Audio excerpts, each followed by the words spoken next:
Ay, salamat. Umulan na rin. Kaso, sa ilang bahagi lang po ng Quezon City at sa Maynila. Ang problema kasi niyan, kanina 31.8 degrees lang ang temperatura sa NCR. Ang tanong, sinyalis ba ito ng katapusan na ng summer?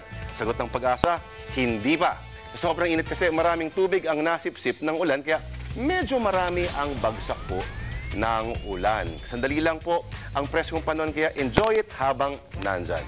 Bukas makakaranas pa rin ng konting ulan sa Luzon, pero baka maalinsangan pa rin ang inyong pakiramdam dahil hindi pa rin kasi umaalis ang ridge of high pressure area na nagdulot ng mainit na panahon.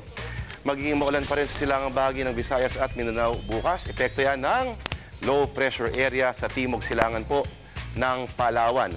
Hindi naman grabing epekto nito sa atin, pero dagdag ng Pag-asa, posibleng maging maulan ang dulong bahagi ng Mayo dahil baka bumalik ang hanging habagat. Pero iba ang sitwasyon sa Thailand. Ang pinangangambahan nating heatwave, ay nako, nangyari doon.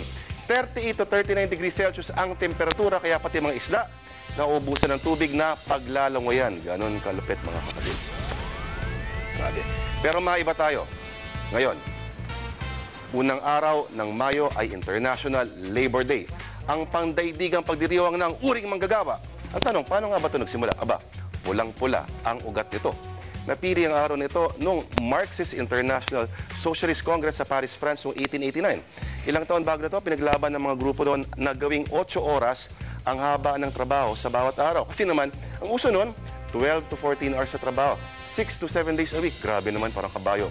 May one din ang nangyari. Ang tinatawag na Haymarket Massacre sa Chicago, USA noong 1886. Dito maraming namatay at nasugatan na manggagawang nagwelga ng maputukan ng mga pulis.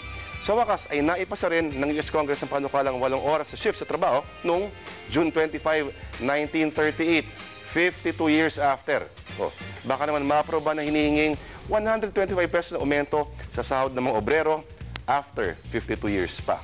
At yan ang ulat pa noon sa ngayon. Ako po si Lord de Vera, nagsabing uring manggagawa, hukbong pagpapalaya.